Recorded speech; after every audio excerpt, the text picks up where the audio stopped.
un poquito diferente. Desde los Estados Unidos, el presidente Trump advierte que va a atacar en operativos terrestres a todos los países que alberguen organizaciones terroristas o carteles del narcotráfico y menciona con nombre propio a Colombia. Le responde el presidente de Colombia en su cuenta de Twitter, retándolo, invitándolo a que venga, y le responde advirtiendo de los riesgos de un operativo contra Colombia, que está poniendo en el mismo costal el presidente Trump a Colombia y Venezuela, injustamente por supuesto, le responde la Cancillería colombiana. Desde Washington, con las nuevas amenazas, ahora mencionando a Colombia, el presidente Trump, Juan Camilo Merlano.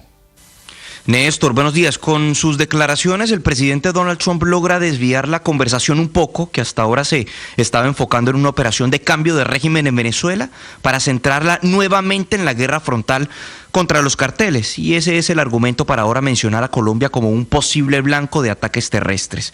El argumento legal lo tienen en el hecho de que hay 3 organizaciones terroristas extranjeras en Colombia, de acuerdo al Departamento de Estado: disidencias de las FARC, Segunda Marquetalia y el ELN. Sabemos dónde viven, por dónde se mueven y muy pronto vamos a atacarlos por tierra, dijo Trump durante una reunión de gabinete. I hear Colombia, the country of Colombia, is making cocaine. They have cocaine manufacturing plants, okay? And then they sell us the cocaine. We appreciate that very much. But yeah, anybody that's doing that and selling it into our country is subject to attack. So not necessarily just Venezuela? No, not just Venezuela, no. Colombia, el país, lo que escucho es que está produciendo cocaína, tienen fábricas de cocaína y después nos venden esa droga. Eso lo apreciamos mucho, decía allí de manera irónica Trump, pero cualquiera que esté haciendo eso y vendiéndola a nuestro país está sujeto a un ataque, no solamente o no exclusivamente Venezuela, decía el mandatario. Cabe destacar que no es la primera vez que Trump ni menciona a Colombia ni menciona ataques en terreno. Ataques en terreno lo mencionó por primera vez a mediados de octubre, alrededor del 15 de octubre, también dijo en esa ocasión que iban a ocurrir muy pronto. Y a Colombia, mencionada como posible blanco, lo había hecho de una manera más indirecta, en un rifirrafe con el presidente Petro hace algunas semanas. En un trino dijo que si el presidente colombiano no cerraba los campos de la muerte, Estados Unidos lo haría. Posteriormente, durante una conferencia de prensa, aseguró que estaría honrado de acabar con los laboratorios de cocaína en nuestro país y también con México. Pero lo del mandatario estadounidense fue una verdadera diatriba en contra del narcotráfico y de los inmigrantes ilegales. Escuchen ustedes el madrazo en inglés. Come on in, just come on in. 11,888 murderers. Many of them committed more than one murder. He allowed them into our country, totally unvetted, totally unchecked. But he also allowed drugs to come in at record numbers.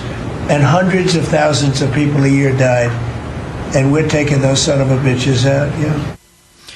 Entren, solo tienen que entrar, les decía Biden. Se refería a Trump. 11.888 asesinos, muchos de ellos cometieron más de un asesinato. Él, Biden, los permitió entrar a nuestro país totalmente sin verificación, totalmente sin chequeos, pero también permitió que drogas entraran y cientos de miles de personas al día murieron. Y estamos sacando a esos hijos de perra, decía al final el presidente Donald Trump. Ahora bien, la incógnita continúa siendo con respecto a Venezuela y a Nicolás Maduro, sobre todo porque se ha venido hablando de la posibilidad de una negociación incluso tras esa conversación entre Trump y Maduro. El mandatario no dio pistas sobre cuál va a ser el paso a seguir con respecto a Maduro, pero quien sí habló al final de la reunión de gabinete en entrevista con Fox News y se mostró bastante dudoso de una posible negociación con Maduro fue el secretario de Estado Marco Rubio. Escuchemos. Look, at the end of the day, we're Maduro, and his problem basically is that this is a guy, if you wanted to make a deal with him, I don't know how you do. He's broken every deal he's ever made. Now, that doesn't mean you shouldn't try. If you can work out a way that, you know, you can bring stability to the hemisphere, you can make Venezuela help be a country that isn't the base for Iranian influence against and activities against the United States. You could have a Venezuela that didn't traffic in drugs and didn't send people to our country like Tren de Aragua gang members and the like. That would be great.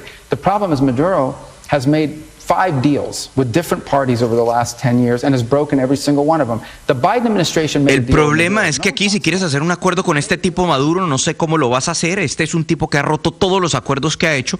Eso no significa que no haya que intentarlo si puedes lograr que Venezuela sea un país estable, que no esté traficando drogas a los Estados Unidos. El problema es que Maduro ha hecho 5 acuerdos con diferentes partes y todos los ha roto, decía Rubio, y recordaba, por ejemplo, el más reciente, cuando entregó la justicia de los Estados Unidos durante la administración Biden a los sobrinos de Nicolás Maduro y a Alex Saab, al cual lo califica como el testaferro. Nicolás Maduro había prometido elecciones justas y libres en Venezuela, no hubo elecciones justas ni libres y tampoco reconoció el resultado de sus elecciones amañadas, era lo que decía el secretario de Estado Marco Rubio.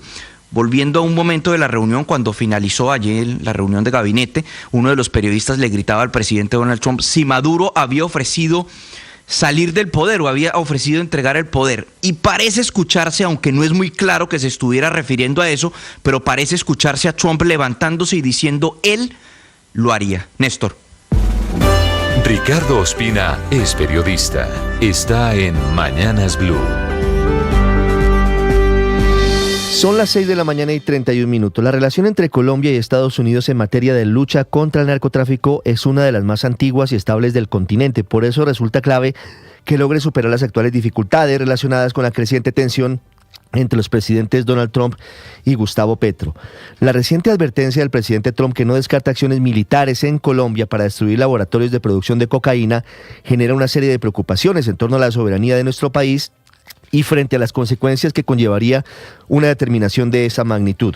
Evidentemente hay un choque entre nuevos enfoques, el de Colombia con el eje en la interdicción y Estados Unidos con la mano dura contra organizaciones de narcotraficantes, sin distinguir entre capos e integrantes rasos de esos grupos. El gobierno colombiano se defiende con las cifras que publica en la lucha antidrogas. En lo corrido de este año, según cifras oficiales, las autoridades colombianas se han incautado de más de 914 toneladas de cocaína, un 10% más de lo incautado en el 2024. También revelan que han sido destruidos 5.706 laboratorios para la producción de cocaína, 17% más que en el año 2024. Por eso se suma a esto un comunicado de la Cancillería colombiana invitando al presidente Trump y a su gobierno a reconocer los esfuerzos que ha hecho Colombia en materia de lucha antidrogas en los últimos meses y también en los últimos años. No es casualidad que en ese mismo contexto el gobierno del presidente Gustavo Petro, por medio de los ministros del Interior y de Justicia, presente ante el Congreso un proyecto de ley para penalizar el tráfico de fentanilo en el país. ¿Cuáles son los lunares que han llevado a Estados Unidos a incluir a Colombia en el listado de países que podrían ser atacados en materia de infraestructura de narcotráfico? El hecho de que el presidente Petro haya decidido no perseguir a los cultivadores de cocaína, que no adelante tareas de erradicación forzosa, al menos después de la desertificación de este año, que haya frenado la extradición a Estados Unidos de narcos disfrazados de guerrilleros y que niegue la existencia del cartel de los soles. El deterioro de estas relaciones tiene 4 elementos clave: la desertificación en la lucha antidrogas de Colombia, el retiro de la visa al presidente Petro y de su círculo cercano y su inclusión, la del presidente Petro y de su círculo cercano, en la lista Clinton. Estados Unidos debe además hacer una diferencia muy importante.